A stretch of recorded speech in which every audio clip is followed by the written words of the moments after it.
JT and Sam chat brand. So yeah, we're going to talk about branding and about design. We're both designers and friends since first grade. We've been in bands together, and now we figured, why not go live? Let's go live. What could go wrong? So, and the format's going to be pretty simple. We're kind of crowdsource some initial questions, and who knows what it will grow into. But we're just going to take 3 or 4 questions at a time and answer them each, and then we'll see where the conversation goes. So where should we start? Great question. Let's start at the highest level. Okay. So tell everyone what brand design is. What is brand? What would you say you do here? What would you say you do here? Okay. I like that question. I was actually thinking today, I was like, your brand is just a logo. That's it. You come full circle. I was thinking about how many people are like, that's the hook. It's not your logo. And people are like, mind blown. Yeah, so I guess I would say, I think about defining a brand or defining the work that is being a designer, working on a brand. I feel like those are 2 different things. When I think about brand, you can think of classic descriptions from people like Marty Neumeier. It's the brand is a gut feeling that people have about you. It's the things that people say about you when you're not in the room. It's your reputation. And I think that's a fine working definition, but I actually like more of the idea that it's like a bond. It's essentially the connection between people, and it's love. So a brand is kind of what unites people, tribes through shared values and a shared vision of what the future looks like and ought to be. And so it's this kind of invisible sinew that aligns people towards a common aim, a common cause. Then, within the context of business, obviously it's manifested through companies and how they look and how they sound and how they act. And so you can start at that very high level of here's this vision, here are these values that we have. And then it trickles down through the way that a company presents itself online, through their content, through their website, their social media, all the various touch points. And then that starts to trickle down into visual identity. And that's more of the space that we like to play in. What would you say? What would be your definition? No, I think that kind of covers the bases. I think it leads to a whole other series of questions, because then you have obviously a lot of different disciplines that inform that reputation.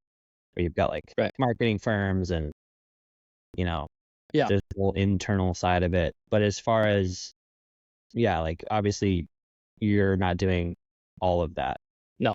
So bring it down to like specifically how Overline and JT Grauke. Right. Which part of that are you actually affecting? Yeah. Yeah. I think that does tie into kind of the second half of the question. What does it mean to be a designer who works on brand? Because at the end of the day, a brand is built no matter what.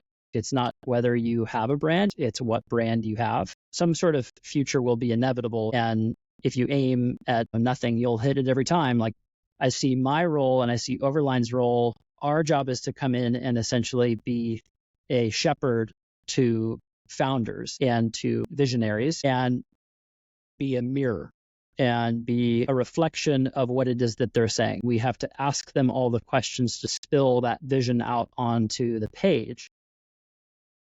It's storytelling. And so you are understanding who are the players and where do they all end up? What kind of conflict is there? What kind of beliefs are there? Essentially, I think for designers, what we do is force founders through questions and making them think about their vision. And then once you have a crystallized picture of that vision, once you have that clarity that's all out in the open, it's then being a translator and translating that vision into there's the artifacts of like writing a purpose statement and a mission statement and a values and kind of reflecting back. These are the core values I think that you're actually putting forward. But based on those, then translating them into visuals and essentially try to make an otherwise very subjective process as objective as possible by, kind of establishing like a law, or you sort of come up with like, here's our Bible on brand, and then use that as your ledger to say, okay, this design is better because it fits with these values versus this other design which doesn't. It's being a mirror and helping to ask the right questions that will get the vision out of a founder's or marketer's heads, and then being a translator and showing how those translate into visuals and ultimately into visual physical artifacts that signal to the world and are kind of a shortcut. It's like if I can say nothing and you can understand what we're all about, then that's a massive upgrade. Yeah. So the way you just described it is kind of the reverse of how most people experience a brand. And it's definitely the reverse of, I think, how most people who are interested in like brand design approach it.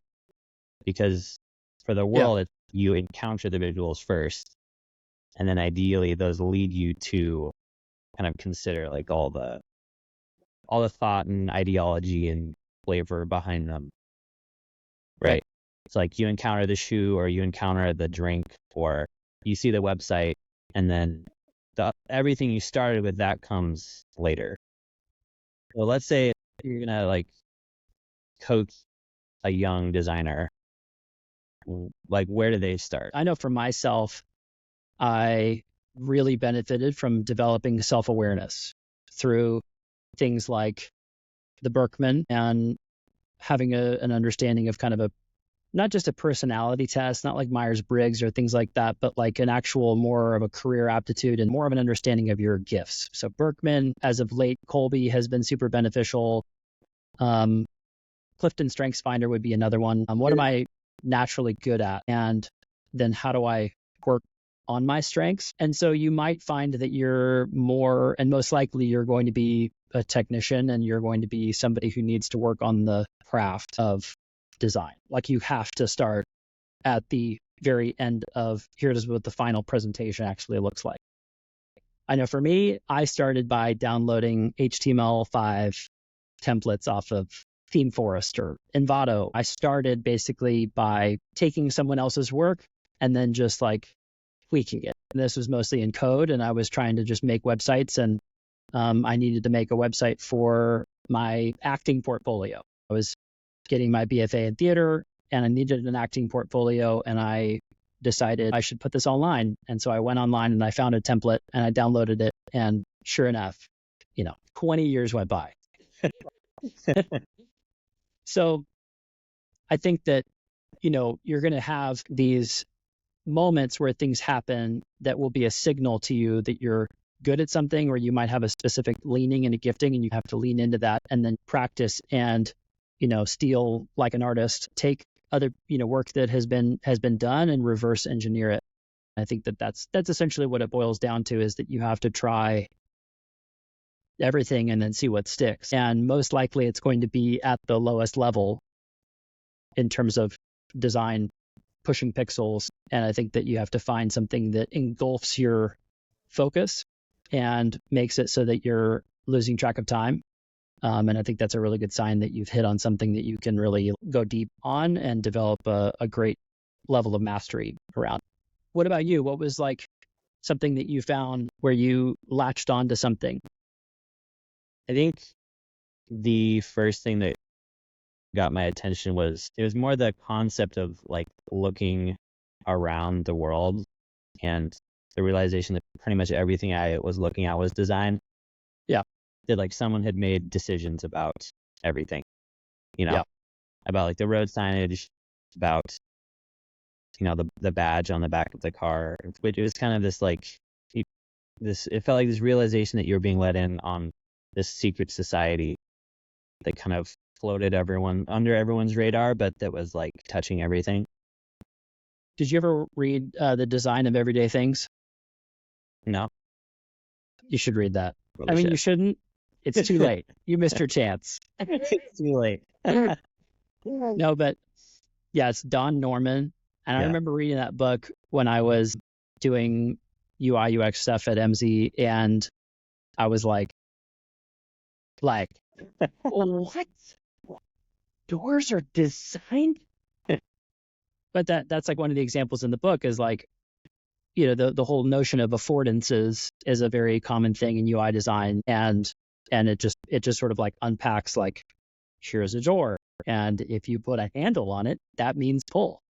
If you put a steel plate, that means push. And, I mean, there's a bunch of different examples, but it's like just talking about like how asinine it is to have like push and pull when like the design of the door could be a very clear indication to the user that that's what you're supposed to do. Yeah. I think the whole idea of noticing, like noticing the unnoticed things is a great like doorway into design. Yeah. It is kind of where like the best design happens, is tapping into that like subliminal space. Yeah. I think that's a great point, because I think you start to notice it everywhere. I do remember, especially when I was studying more like UX design and reading like Steve Krug and Don't Make Me Think, and like all these books that just sort of have to do with like human-centered design. It was all of a sudden like everywhere you go, you're like going to the grocery store and analyzing like how I'm just moving around and finding things within the grocery store. And it was just like all these connections that you start to make that you never really thought about before. Yeah, I do think though, like you said, it's good to start kind of at the most immediate level. Start with just like finding work, ripping stuff off. There was like a big shift that happens when I started to think about what you were talking about at the beginning, where it's like, what's like the future state you're shooting for? Yeah. What is the why behind specific? Yep. Yeah, that's true. Was there a project you remember where you started? Like, what was the first time you actually did something helpful? Yeah. I think it was probably a project called Blue Wave that I did when I was at Focus Lab, and we weren't even on the hook to do brand. And I had to essentially put myself in that future state and lay it all out on the line in terms of like, you get one shot to pitch this idea to a company. And, I was fortunate enough to be able to like present it live on Zoom to, their exec team, or, the 3 or 4 people that were stakeholders. And so I had to like craft this story that was basically like, I'm one of them, and sit in an emotional place of understanding of, sympathetically going, if I'm this business, what's the best case scenario? What does heaven look like? Like begin with the end in mind and then work backwards. You have to kind of define like, what is the transformation that happens in the audience and the ultimate highest good. Marty Neumeier calls it at the highest good. So yeah, I think you do have to like, you want to get that into your bones, because that's more a part of your DNA as a designer. And that's something that you can that's like a values thing. Like as a designer, I believe that ultimately it needs to serve like a greater goal and a purpose. And that purpose should be defined and clear it out on paper and be something that everyone is excited about. Because if you don't have that like spark, it's going to be a lot harder to then create momentum around anything else. What do you mean that spark? Well, when you say that back to a business, when you say that back to a founder or somebody who has that vision, if you can communicate their vision such that they understand that you understand it, that you've internalized it as a designer, that's really exciting. People get emotional because they feel seen. And so you're tapping into like more of a human need that your clients have. And I mean, that's not to say that you do this, people are going to just be crying, but it, it happens. And so, that's where it's like, there's 2 layers going on there where you're like actually doing right by them by trying to understand what it is that they're trying to accomplish, and then giving them backup and resources to do that through design. But then you're also on like a more meta person-to-person relationship. You're like, I want to understand you and reflect to you and be somebody who is coming alongside you, and sort of the shoulder to shoulder kind of camaraderie that's built there. And so you're building trust such that when you're presenting ideas, they just trust you more. And so you create that spark by a deep level of understanding of their business, and that instills trust and also just makes the whole rest of the work that much more smooth. Yeah. Well, it also seems like the classic request that a client will come with is like, I need a logo. Yeah. And for sure. As soon as you venture beyond that, well, this has been true for a lot of my clients, is like you start asking those big questions, and it turns out that like no one's really asked them before. Right? You're like, what would you, why, so why? And they're like, honestly, wow, that's a good question. Or they have, like, maybe the founder, they've considered it, but no one has ever like articulated it Yeah. or like codified it. Right. All of a sudden you move from like, I need a logo, to a lot of really foundational things. Right. You're like, I need a logo to I need a therapist. Yeah. What a gift. Yeah. Yeah. So how would you, let's say that you've got a designer who's kind of feels like comfortable with sort of the language of design and some of the practicalities. How would you encourage them to move into that whole realm? Like resources or like ways of thinking that they can start to actually give value to their clients on that level. Yeah. I would say you can't give something you don't have. And ultimately what you're giving in this scenario is confidence. Now, that doesn't mean that you have to have confidence in their mission as if it's going to work, but you have to have a certain level of confidence and competence in your own craft to be able to project that. And so reading is obviously really important. I think reading all the like Marty Neumeier canon is only like $5 and they're very short. Reading, because that helps just get that content in your psyche, into your mind. And then the practice that goes along with then basically just listening and asking questions and seeking first to understand. I've mentioned the Stephen Covey, begin with the end in mind and seek first to understand. Those are two of the like 7 habits of highly effective people. So don't just read books about design, read books about psychology or professional development. Pour into and set time aside to improve yourself and to make yourself better at being a human being. Because, at the end of the day, I mean, your best clients are going to be ones who are successful entrepreneurs, business owners, and usually those are very multifaceted and interesting and people who've assimilated a lot of different knowledge and experience, and then they're very cultured. And so you kind of have to like mirror that and be that as well and have a life outside of design and, have a family and have hobbies and, just like all these things that make it so that, it's just as important you can relate to them as people and essentially communicate that level of confidence and competence. Yeah. Do you think your background in musical theater is an unfair advantage? From yourself. Yeah, I know. This thing that I, for the longest time, thought was the, stupidest thing that I ever did. No, yeah. I never thought that it was the stupidest thing, but yes, having a background in theater definitely helped. I think because you need to be able to change your state, your physical, mental, emotional state. And that's basically all what acting is learning how to understand your state. And so, there's a lot of times where you have to get physical, and I will literally be punch dancing in my office or doing push-ups or, whatever. And it's it's essentially understanding that you have to be able to like channel energy to people. And I think that that's what acting gave me, was the fact of understanding like, okay, here's the scene, here are the stakes, here's my motivation, here's why I'm there.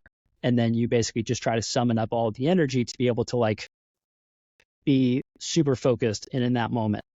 And it's the same thing. It's the same thing when you're designing like by yourself, but then it's also and especially true when you're presenting work or when you're having a dialogue about why something works or doesn't work. But especially when you're portraying your ideas. I mean, we like to do the Loom video thing rather than do live. And that way, I can get hyped up whenever I'm ready, and then I can make a Loom video in 20 minutes. And then, you're not sitting there in an hour-long meeting just being like, so dead. Yeah.